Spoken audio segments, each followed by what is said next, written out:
الحمدللہ وحدہ لا شریک لہ والصلاۃ والسلام علی من لا نبی بعدہ۔ ہمارے آج کے سبق کا عنوان ہے عقیدہ حیات النبی صلی اللہ علیہ وسلم۔ آپ اپنی فیلیں بند رکھیں، میں فیل لے کے نہیں آیا، فیلیں آپ اپنی بند رکھیں، آج بھی عقیدہ سمجھیں، کل کے سبق میں بھی عقیدہ سمجھیں، اس کے بعد اپنے دلائل کو دیکھیں، دلائل آپ کو مل جائیں گے اور عقیدہ بڑی مشکل سے سمجھ آتا ہے۔ ہمارے پیر و مرشد مربی و شیخ وسیلتنا الی اللہ متکلم اسلام مولانا محمد الیاس گھما صاحب حافظہ اللہ ہمیں اکثر ایک بات سمجھاتے ہیں، فرماتے ہیں کہ جس بندے کو عقیدہ سمجھ میں آ جائے، جس بندے کو مسئلہ سمجھ میں آ جائے، پھر دلائل اس کی لونڈی بن جاتی ہے۔ جس کو عقیدہ اور مسئلہ سمجھ میں آ جائے دلائل اس کی لونڈیاں بن جاتی ہیں، اور جس کو عقیدہ اور مسئلہ سمجھ میں نہ آئے پھر وہ خود لونڈا بن جاتا ہے۔ کبھی کوئی لے کے جاتا ہے، کبھی کوئی کتاب دکھاتا ہے، کوئی لے کے جاتا ہے، دوسرا کتاب دکھاتا ہے، وہ لے کے چلا جاتا ہے، اس کو عقیدہ سمجھ میں نہیں آتا، اور جس کو عقیدہ سمجھ میں آ جائے وہ جیسے چاہے دلیل کو استعمال کرتے ہیں۔ آپ نے عقیدہ اچھی طرح سمجھنا ہے۔ یہ دین اللہ رب العزت نے جو ہمیں عطا فرمایا براہ راست اور بلا واسطہ ہمیں نہیں دیا۔ یہ دین جو اللہ نے ہمیں، مجھے اور آپ کو اس دور میں دیا ہے، یہ کئی واسطوں سے گزرا، کئی مراحل سے گزرا، کئی اس نے منزلیں طے کی، اور اس کے بعد دین ہم تک پہنچا۔ بڑے واسطے جن سے گزر کر دین مجھے اور آپ کو ملا وہ چار ہیں۔ نمبر 1 اللہ کے نبی، نمبر 2 صحابہ کرام، نمبر 3 فقہائے اعظام، اور نمبر 4 علماء کرام۔ ان چار واسطوں سے دین گزرا اور اللہ نے ہمیں عطا فرمایا۔ پیغمبر کے واسطے سے ہمیں دین ملا، الیوم اکملت لکم دینکم، اللہ نے دین کے اصول اپنے پیغمبر کی ذات پہ مکمل فرما دیے۔ صحابہ کرام رضی اللہ عنہم اجمعین کے ذریعے دین ملا، وَلَيُمَكِّنَنَّ لَهُمْ دِينَهُمُ الَّذِي ارْتَضَىٰ لَهُمْ، صحابہ کرام نے دین کو سنبھالا، دین کو ٹھکانہ دیا، دین کو جگہ دی، اور دنیا میں دین کی اشاعت کی۔ فقہائے کرام نے پیغمبر کے بکھرے ہوئے دین کو ایک جگہ پہ جمع کیا، اور جمع کرنے کے بعد امت کے حوالے کیا۔ ہمارے بر صغیر کے علماء دیوبند نے اس دین کو پاک اور صاف کیا۔ اگر کسی نے اضافہ کیا تو اضافے کو ختم کیا، اگر کسی نے دین میں کمی کی تو دین میں کمی کو ختم کیا۔ اضافوں اور کمیوں کو ختم کرنے کے بعد جو دین اصلی صورت میں تھا وہ علماء دنیا نے، علماء دیوبند نے ہم تک پہنچایا۔ اب ہم کہہ سکتے ہیں کہ دین 4 مراحل سے گزر کر ہم تک پہنچا۔ نمبر 1 تکمیل دین اللہ کے نبی کی ذات پہ، نمبر 2 تمکین دین صحابہ کرام کی مبارک ذوات پہ، نمبر 3 تدوین دین فقہائے کرام نے، نمبر 4 تطہیر دین علماء دیوبند نے۔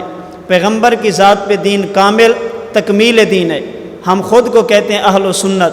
صحابہ کرام کی ہستیوں پہ دین کی تمکین ہے، دین کو جگہ دی، ہم خود کو کہتے ہیں والجماعت۔ ہمارے امام نے دین کو لکھا، دین کو مدون کیا، تدوین کرا کے ہمارے حوالے کیا، ہم خود کو کہتے ہیں حنفی۔ ہمارے اکابر علماء دیوبند نے اپنے دور میں جو دین میں کمیاں تھیں ان کو بھی ختم کیا، جو دین میں اضافے تھے ان کو بھی ختم کیا۔ جیسا دین نبی پہ اترا، جیسا دین صحابہ نے پھیلایا، جیسا دین ابو حنیفہ نے لکھوایا، ویسا دین علماء دیوبند نے ہم تک پہنچایا۔ اس لیے ہم خود کو کہتے ہیں دیوبندی، ہم تطہیر دین کی وجہ سے خود کو دیوبندی کہتے ہیں۔ میں نے کل حدیث پہ ہلکی سی بات کی تھی، شرح مشکل الآثار میں امام طحاوی رحمۃ اللہ علیہ نے حدیث پاک نقل کی سیدنا ابو دردہ سے، فرمایا کہ ہر دور میں اہل علم کی ایسی جماعت رہے گی، ینفون عنہ تحریف الغالین وانتحال المبتلین وتاویل الجاہلین، اگر کوئی دین میں تحریف کرے گا وہ اہل حق تحریف کو ختم کر کے اصلی دین امت کے سامنے پیش کریں گے۔ وانتحال المبتلین، چور دروازے سے داخل ہو کر دین میں کوئی نئی بات داخل کرنا چاہے گا، یہ پہرے دار اور چوکی دار بن کے دین کا دفاع کریں گے، نئی چیز دین میں داخل نہیں ہونے دیں گے۔ وتاویل الجاہلین، کوئی بندہ جہالت کی بنیاد پہ غلط تعویل کر کے دین سے کوئی بات باہر نکالنا چاہے گا، ثابت شدہ عقیدے اور مسئلے کو ختم کرنا چاہے گا، یہ تعویل کو بھی ختم کریں گے۔ الحاد اور بدعت، کمی اور اضافہ دونوں کو ختم کر کے یہ علماء حق دین کی حفاظت اور دین کی تطہیر کا کام کرتے رہیں گے۔ بر صغیر میں جن علماء نے یہ کام کیا انہیں علماء دیوبند کہتے ہیں، بانیان دارالعلوم دیوبند، اور ان سے فیض یافتہ جتنے حضرات تھے انہوں نے تطہیر دین کا کام کیا۔ جب بھی دنیا میں کسی شخص نے الحاد کی صورت میں دین میں کمی کی کوشش کی، انہوں نے تب بھی تعاقب کیا۔ بدعت کی صورت میں دین میں اضافے کی کوشش کی، انہوں نے تب بھی تعاقب کیا۔ اگر جماعت بنانی پڑی انہوں نے جماعت بنائی ہے، قلم اٹھانا پڑا انہوں نے قلم اٹھایا، تحریک چلانی پڑی انہوں نے تحریک چلائی ہے۔ بر صغیر سے ایک شخص اٹھا، حرمین شریفین کا سفر کیا، ہمارے اکابرین میں سے 4 بزرگوں کی عبارات کو توڑ موڑ کر پیش کیا۔ قطع برید کی تقدیم اور تاخیر کرنے کے بعد علماء حرمین کو دکھایا کہ دیکھو یہ لوگ ہیں جو دین کے بارے میں ایسی بات کرتے ہیں۔ وہاں کے علماء نے کہا اگر بات ٹھیک ہے تو یہ لوگ دائرہ اسلام سے خارج ہیں۔ یہ واپس آیا، اس نے کتاب لکھی، کتاب کا نام حسام الحرمین، لکھنے والا مولانا احمد رضا خان بریلوی۔ اس نے علماء دیوبند کے خلاف محاذ گرم کیا، علماء دیوبند کے خلاف فتنہ انگیزی شروع کی، عوام کو متنفر کرنا شروع کیا۔ میرے اکابرین نے المحند علی المفند کتاب لکھی، اپنے عقائد کی وضاحت کی۔ حضرت مدنی رحمۃ اللہ علیہ نے الشہاب الثاقب لکھی، اپنے عقائد کی وضاحت کی۔ ابن شیر خدا مولانا سید مرتضی حسن چاند پوری رحمۃ اللہ علیہ نے چھوٹے چھوٹے رسالے لے کر بتایا کہ یہ اور ہے، ہمارے بارے میں باتیں مشہور اور کی گئی ہیں، ان کا ہمارے ساتھ کوئی تعلق نہیں ہے۔ یہ پھر بھی باز نہیں آیا۔ میرے اکابرین جمع ہوئے، انہوں نے کہا ہمیں اس کے خلاف ایک مستقل جماعت بنانی چاہیے۔ اس بندے کا کام کیا ہے؟ شرک کی اشاعت ہے۔ اس کا کام کیا ہے؟ بدعات کو امت میں ترویج دینا ہے، شرک اور بدعت کو پھیلانا اس کا مقصد ہے۔ ہمیں اس کے مقابلے میں کوئی جماعت بنانی چاہیے جس کا مقصد شرک کی تردید ہو، توحید کی اشاعت ہو، بدعت کی تردید ہو، سنت کی اشاعت ہو۔ علماء جمع ہوئے، حضرت مولانا سید حسین الوانی، مولانا حسین علی وان بچرا رحمۃ اللہ علیہ، ان کے مریدین، ان کے شاگرد، ان کے فیض یافتہ یہ جمع ہوئے، جن میں لوگ کون ہیں؟ شیخ القرآن مولانا غلام اللہ خان رحمۃ اللہ علیہ۔ لوگ کون ہیں؟ حضرت مولانا قاضی نور محمد رحمۃ اللہ علیہ۔ لوگ کون ہیں؟ امام اہل سنت حضرت مولانا شیخ سرفراز خان صفدر رحمۃ اللہ علیہ۔ بندہ کون ہے؟ شیخ الحدیث حضرت مولانا نصیر الدین غور گشتوی رحمۃ اللہ علیہ۔ یہ جمع ہوئے، انہوں نے ایک جماعت بنائی، جماعت کا نام رکھا اشاعت التوحید والسنہ۔ یہ جماعت کا نام رکھا گیا جس کا مقصد اہل بدعت کی تردید اور سنت کی اشاعت ہے، جس کا مقصد شرک کی تردید اور توحید کی اشاعت تھی۔ یہ جماعت دین کا کام لے کر چلی، لیکن وہی ہوا جیسے اکثر ہوتا ہے، جب بھی کوئی بندہ کام کرتا ہے فریق مخالف کی تردید میں کبھی کبھی اصل عقیدہ بھی چھوڑ جاتا ہے، فریق مخالف کی تردید میں اصل مسئلہ بھی چھوڑ جاتا ہے۔ 1957 ایک بندہ اسی جماعت کا اٹھا، نام حضرت سید مولانا سید عنایت اللہ شاہ گجراتی۔ اس نے پیغمبر کی قبر میں حیات کا انکار کیا، علماء دیوبند کے عقیدے کا انکار کیا۔ حضرت مولانا خیر محمد جلندری رحمۃ اللہ علیہ، انہوں نے تردید کی، عقیدہ یہ نہیں جو انہوں نے بیان کیا، اصل عقیدہ وہ ہے جو تسلسل کے ساتھ امت کا چلا آ رہا ہے۔ اس بندہ نے انکار کیا۔ حضرت مولانا ظفر احمد عثمانی، حضرت مولانا جمیل احمد تھانوی رحمۃ اللہ علیہ، انہوں نے کوشش کی کہ یہ اختلاف ختم ہو جائے، پھر بھی ختم نہیں ہوا۔ امام الاولیاء حضرت مولانا احمد علی لاہوری، آپ نے کوشش کی اختلاف ختم ہو جائے، پھر بھی ختم نہیں ہوا۔ حضرت مولانا قاضی مظہر حسین صاحب، انہوں نے کوشش کی، اختلاف پھر بھی ختم نہیں ہوا۔ حکیم الاسلام قاری محمد طیب قاسمی دارالعلوم دیوبند سے چل کر راول پنڈی پہنچے، وقتی طور پہ اختلاف ختم ہوا، امت ایک مرتبہ پھر متفق ہوئی، لیکن عنایت اللہ شاہ صاحب پھر عوام میں وہی باتیں، طلباء میں وہی باتیں۔ مفکر اسلام حضرت مولانا مفتی محمود رحمۃ اللہ علیہ، لاہور میں جمعیت علماء اسلام کا اجلاس ہے، مفتی صاحب نے فرمایا ہم نے سمجھایا بھی ہے، ہم نے بات بھی کی ہے، اختلاف کو ختم کرنے کی کوشش بھی کی ہے، لیکن یہ بندہ باز نہیں آتا، ہمیں کافر بھی کہتا ہے، مشرک بھی کہتا ہے، غلط باتیں بھی منسوب کرتا ہے۔ اب ہمیں دلائل کی دنیا میں اس کے خلاف کوئی کام کرنا چاہیے، کیا کریں؟ جمعیت علماء اسلام کے اجلاس میں یہ بات مشاورت سے طے ہوئی، ہمیں ایک کتاب لکھنی چاہیے جس میں پیغمبر کی حیات پر دلائل موجود ہوں، جو شبہات ہیں ان شبہات کی تردید کی جائے۔ کتاب کون لکھے گا؟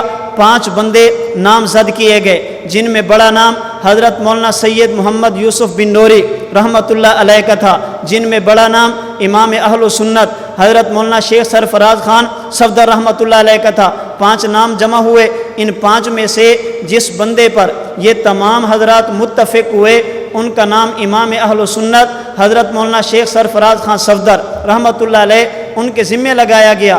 آپ اس عقیدے پہ کام کریں، دلائل کو جمع کریں، ہونے والے شبہات کو صاف کریں۔ امام اہل سنت نے لگ بھگ 4 سال کے عرصے میں ایک کتاب لکھی جس کا نام رکھا تسکین الصدور۔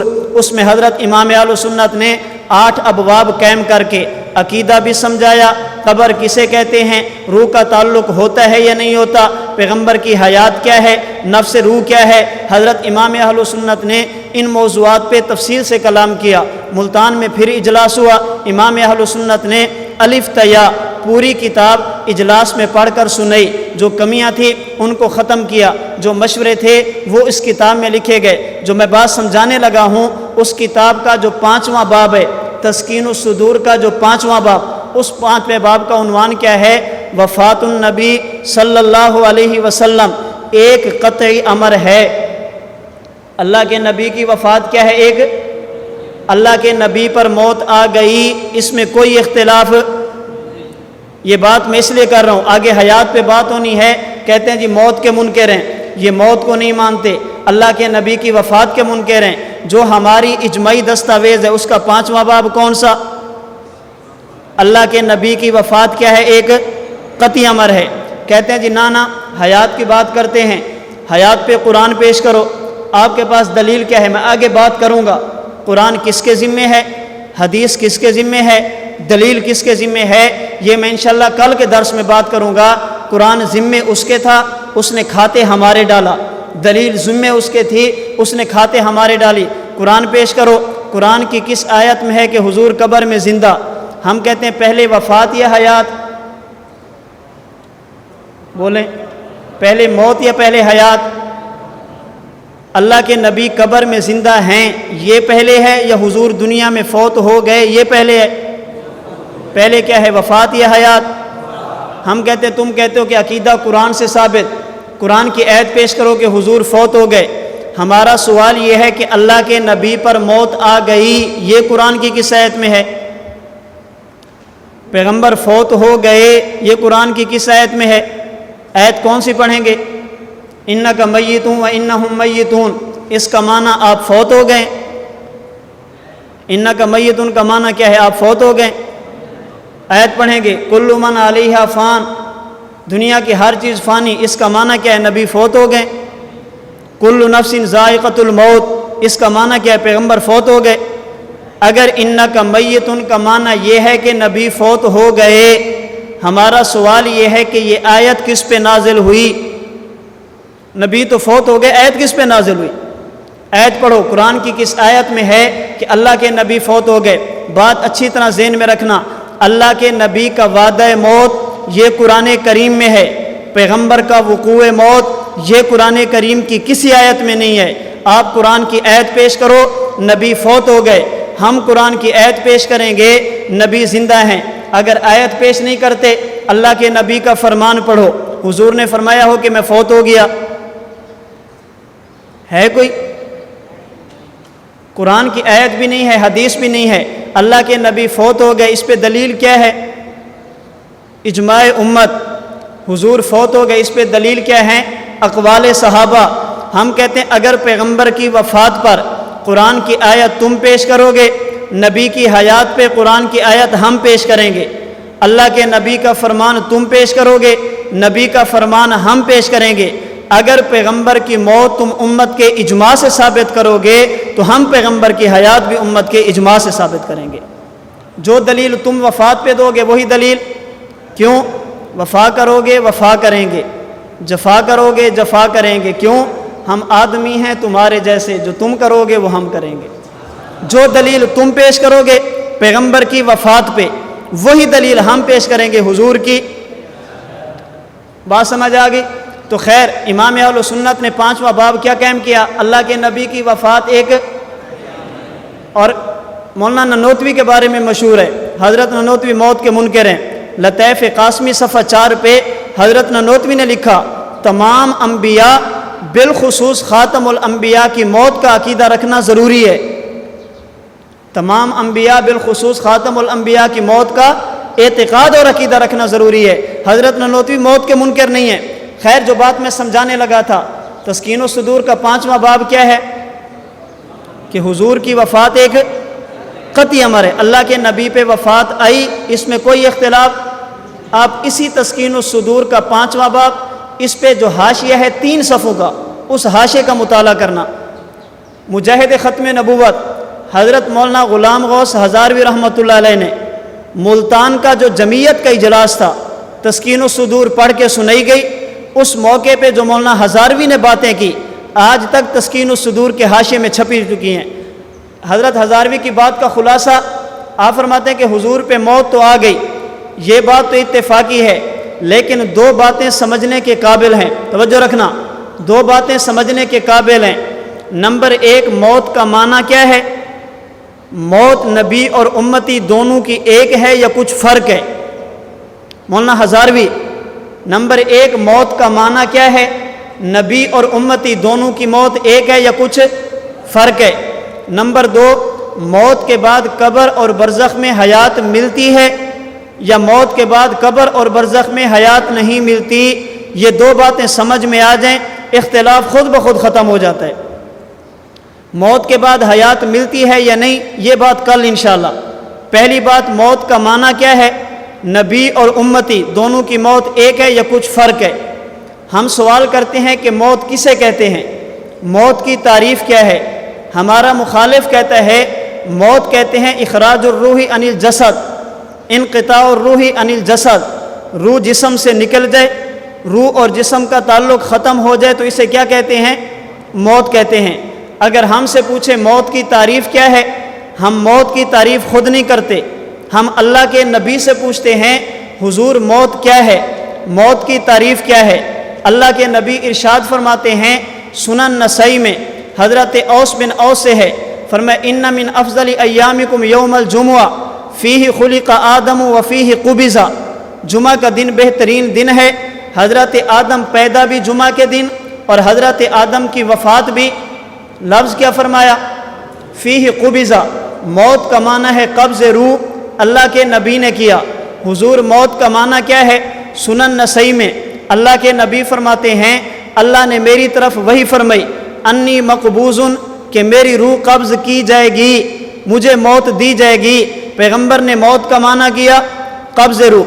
جامع الاحادیث میں امام سیوطی نے نقل کیا، اللہ کے نبی فرماتے ہیں شہداء کے بارے میں ان اللہ قبض ارواحہم حین شاء وردہا الیہم حین شاء، اللہ جب چاہتے ہیں شہید کی روح کو قبض کرتے ہیں، اللہ جب چاہتے ہیں شہید کی روح کو لوٹا دیتے ہیں۔ تو اللہ کے نبی نے موت کا معنی کیا کیا؟ بات توجہ سے سمجھنا، موت کا معنی پیغمبر نے کیا کیا؟ قبض روح۔ اب حضرت ننوتوی کے علوم دیکھیں، مولانا ہزاروی نے حاشیے میں لکھا، فرمایا کہ لفظ قبض عربی زبان کا ایک ایسا لفظ ہے جس کے 2 معنی ہیں، جس کے 2 مطلب ہیں، جس کے 2 مفہوم ہیں۔ عربی زبان میں قبض کا ایک معنی اگر چیز پھیلی ہوئی ہو، ہاتھ پہ موجود ہو، ہم عربی میں کہتے ہیں بسطت یدی، میں نے ہاتھ کو پھیلا دیا۔ آپ اسی پھیلی ہوئی چیز کو اسی ہاتھ میں سمیٹ دیں، اب میں کہوں گا قبضت یدی، میں نے اپنے ہاتھ کو کیا کیا؟ قبض کا ایک معنی اگر چیز پھیلی ہو تو بستن، پھیلی ہوئی چیز ایک جگہ سے دوسری جگہ نہ جائے، اسی جگہ پہ پھیلی ہوئی چیز سمٹ جائے تو اسے بھی کیا کہتے ہیں؟ قبض کہتے ہیں۔ قبض کا ایک معنی، یہ مفتی حسنین صاحب بیٹھے ہیں، ان کے پاس ٹوپی ہے، اینک ہے، یہ اینک ہے، آپ کہتے ہیں کہ پہلے یہ اینک مفتی حسنین صاحب کے قبضہ میں تھی، اب یہ اینک مولانا عاطف کے قبضہ میں ہے۔ عربی زبان میں قبض کا ایک معنی پہلے چیز ایک جگہ پہ ہو، پھر وہاں سے نکل کر دوسری جگہ پہ چلی جائے، اسے بھی کیا کہتے ہیں؟ بات سمجھ آ گئی؟ قبض کے 2 مطلب، اگر پھیلی ہوئی چیز سمٹ جائے دوسری جگہ منتقل نہ ہو، یہ بھی قبض۔ ایک جگہ سے منتقل ہو کر دوسری جگہ پہ چلی جائے، یہ بھی موت کا معنی قبض روح۔ اب حضرت نانوتوی کے علوم دیکھیں، حضرت نانوتوی فرماتے ہیں امتی پہ موت آئے روح قبض کی جاتی ہے، نبی پر موت آئے نبی کی روح بھی قبض کی جاتی ہے، لیکن دونوں میں فرق یہ ہے جب امتی پہ موت آئے امتی کی موت قبض روح بصورت خروج روح ہوتی ہے، پہلے جسم میں ہوتی ہے پھر جسم سے نکال دی جاتی ہے، روح اور جسم کا تعلق بالکلیہ منقطع کر دیا جاتا ہے۔ اور جب نبی پر موت آتی ہے نبی پر موت قبض روح بصورت حبس روح ہوتی ہے، پیغمبر کی وہ روح مبارک جو سر مبارک کے بالوں سے لے کر پاؤں مبارک کے ناخنوں تک پورے جسم میں پھیلی ہوتی ہے، اللہ نبی کی موت کے وقت پیغمبر کی پوری روح کو سمیٹ کر نبی کے قلب اطہر میں جمع فرما دیتے ہیں۔ امتی پہ موت آ جائے جسم پر بھی موت ہے دل پر بھی موت ہے، قبض روح بصورت خروج روح، موت کا معنی جو قبض روح ہے، نبی پر موت ہے قبض روح بصورت حبس روح، امتی پہ موت ہے پورے جسم پہ موت ہوتی ہے، پیغمبر پہ موت ہے نبی کے جسم پر تو موت ہوتی ہے لیکن پیغمبر کے قلب اور نبی کے دل میں حیات ہی حیات ہوتی ہے۔ حضرت نانوتوی موت کے منکر ہیں یا قائل ہیں؟ منکر ہیں یا قائل ہیں؟ کہتے ہیں حضرت نانوتوی کا تفرد ہے۔ میں نے تو جس طرح آپ صحیح فرماتے ہیں ہم نے زیادہ مطالعہ نہیں کیا، آپ مطالعہ کریں۔ عقیدہ حیات النبی پہ کتاب کسی نے لکھی ہو ہمارے بزرگوں میں سے حضرت نانوتوی کا حوالہ نہ دیا ہو، مجھے ایک بندہ بھی ایسا معلوم نہیں ہے۔ بات حیات کی کرتی ہیں تو حوالہ کس کا دیتے ہیں؟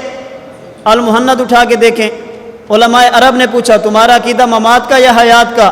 حضرت سہارنپوری نے لکھا ہمارا عقیدہ حیات کا، تفصیل دیکھنی ہے تو آب حیات میں دیکھو، المحند والا کہتا ہے۔ حضرت نانوتوی نے یہ بات کی پیغمبر پہ موت کیسے آتی ہے؟ قبض روح بصورت حبس روح، اور نبی پر موت آتی ہے قبض روح بصورت، پیغمبر پہ موت قبض روح بصورت حبس روح، اور امتی پہ موت قبض روح بصورت خروج روح۔ اب سوال یہ ہے حضرت نانوتوی نے یہ فلسفہ اختیار کیوں کیا؟ حضرت نانوتوی نے یہ نظریہ اختیار کیوں کیا؟ آپ نے موت کی یہ صورت اختیار کیوں کی؟ اس پہ دلائل بھی ہیں، یہ حضرت نانوتوی نے ہوائی فائرنگ کی ہے۔ ہم کہتے ہیں نانا تم نے غیروں سے سنا کہ حضرت نانوتوی کا یہ عقیدہ قرآن کی 27 آیتوں کے خلاف ہے، تم نے ندائے حق میں سنا کہ حضرت نانوتوی کا عقیدہ قرآنی آیات کے خلاف ہے۔ آج ہم سے سنو حضرت نانوتوی کا عقیدہ قرآن کے خلاف نہیں ہے، قرآن کے مطابق ہے۔ حضرت نانوتوی نے یہ عقیدہ کیوں اختیار کیا؟ آج تک آپ نے ان سے سنا، کسی نے کہا تھا نا غیروں سے کہا تم نے غیروں سے سنا تم نے، کاش کچھ ہم سے کہا ہوتا کچھ ہم سے سنا ہوتا۔ کہتے ہیں حضرت نانوتوی کا یہ فلسفہ کس کے خلاف ہے؟ قرآن کی 30 آیتوں، قرآن کی 27 آیتوں کو، اور ہیں کون خود کو کہتے کیا ہیں؟ دیوبندی، بانی دارالعلوم دیوبند کا عقیدہ قرآن کے خلاف، اور خود کو کہتے کیا ہیں؟ سمجھ آ گئی؟ اب سوال یہ ہے کہ حضرت نانوتوی نے یہ فلسفہ اختیار کیوں کیا؟ یہ نظریہ کہ اللہ کے نبی پر وفات قبض روح بصورت حبس روح، نبی کے دل میں حیات ہوتی ہے، اس پہ دلائل کیا ہیں؟ حضرت نانوتوی نے دلائل دیے۔ جب دلائل حضرت گنگوہی کے پاس پہنچے، حضرت گنگوہی اشش کر اٹھے، فرمائے کہ یار علم اسے کہتے ہیں، دلیل اسے کہتے ہیں۔ حضرت نانوتوی کے علوم پہ حضرت گنگوہی جھومتے ہیں، کیوں؟ حضرت نانوتوی بھی اہل علم ہیں اور حضرت گنگوہی بھی۔ تو قدر زر زرگر بدانت، قدر جوہر جوہری، سونے کی قیمت سونار جانتا ہے، سونے کی قیمت لوہار نہیں جانتا۔ حضرت نانوتوی کے علوم کیا ہیں؟ حضرت گنگوہی سے پوچھو۔ خیر میں 2-3 دلیلیں آپ کی خدمت میں عرض کر دیتا ہوں۔ حضرت نانوتوی کا یہ نظریہ کیسا ہے، اس پہ دلائل کیا ہیں؟ صبح اسا جی فرما رہے تھے ہم اکابرین کا کیا کرتے ہیں؟ ہم دفاع کرتے ہیں، اکابرین کے خلاف الزام نہیں لگاتے، علماء کے خلاف باتیں نہیں کرتے، ہم علماء کی صفائیاں پیش کرتے ہیں۔ تو حضرت نانوتوی کا نظریہ سمجھ میں آ گیا؟ نظریہ سمجھ میں آیا تو میں دلائل شروع کروں۔ حضرت نانوتوی کا نظریہ سمجھ آ گیا؟ آپ کا نظریہ کیا ہے؟ امتی پہ موت قبض روح بصورت خروج روح، نبی پر موت قبض روح بصورت حبس روح۔ اس پہ پہلی دلیل قرآن کریم پارہ نمبر 24 دوسرا رکوع، اللہ رب العزت فرماتے ہیں